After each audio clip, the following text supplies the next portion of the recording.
finding out Tomoyo's secrets this episode. Yeah, I was really feeling this episode right here.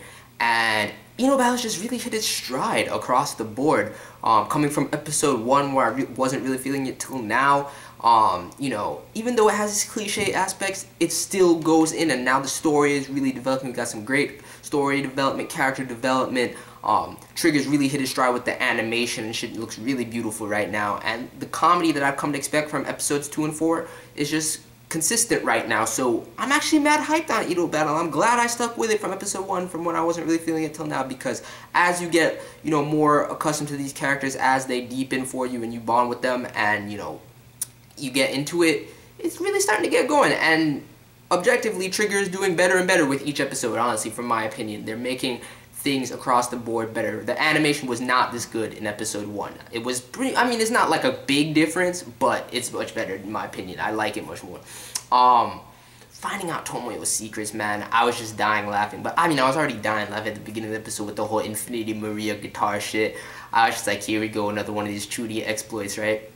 And basically, Ando, you're a fucking idiot, alright? Chifuyu-chan, I fucking love Chifuyu-chan. Beautiful little girl. She's dope. But she's not that smart, man. She's an elementary school girl. You know Chifuyu-chan. She's intelligent, yes, for her age, but she's not going to be crafting some sort of deep scheme as far as trying to trick you like that. Why would you think both guitars are fake? Clearly, she just made one for the whole... Even I thought that. You putting too much thought into the shit, breaking both guitars. I guess it doesn't matter.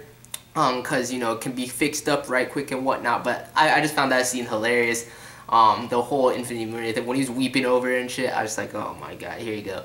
And once he goes back inside, you know, because he forgets his bag, and Hotoko's out there waiting for him, which I'll get into in a second, and he finds out about Tomoyo being a Chudy.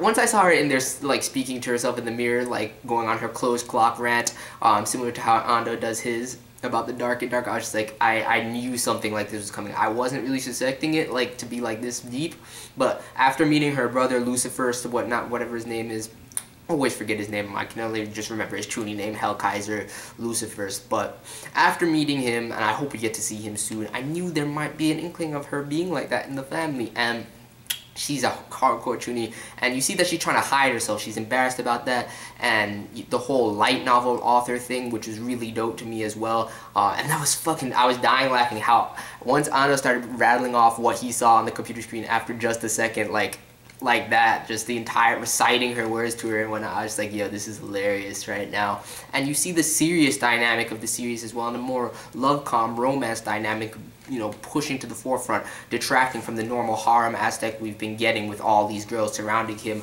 with, you know, Tomoyo clearly hiding her feelings for Ando. And you see every time they kind of talk and everything, she's not that she's hiding them, she's sort of in denial herself. And every time they talk, Ando says something serious, which I love that aspect of Ando's character, where he can just be so fucking deep and serious and also fucking completely hilarious and retarded at the same time. It's just great for me. But, you know, you see her conflicted about that. And through this episode, them going on this date and everything, you know, kind of embarrassed about who she is as an otaku and as a Chuny. And I'm just like, she has to, I want to see her break through this. I'm really liking the dynamic between Ando and Tomoyo right now, but I feel bad for Hotoko, I really do, because when I saw her still waiting outside the school, Ando was in there for a long ass time going through these whole reveals of Tomoyo's secrets and whatnot, and she eventually had to leave. Hotoko eventually had to leave, but she had been waiting out there for a long ass time. I was like, damn, I feel bad, because we all know how Hotoko feels. She doesn't hide it. She's well aware of it in many aspects because they've been childhood friends. And all the things like that. So when she sees them on the day at the end of this episode, I was like, damn, these are some classic lovcom developments. Now we're getting going. Now we're getting going. The comedy was good. The animation has been pretty good. But for the most part, the developments have been cliche as a motherfucker. But yo, we're getting going. We're getting going no matter what, because this shit is just...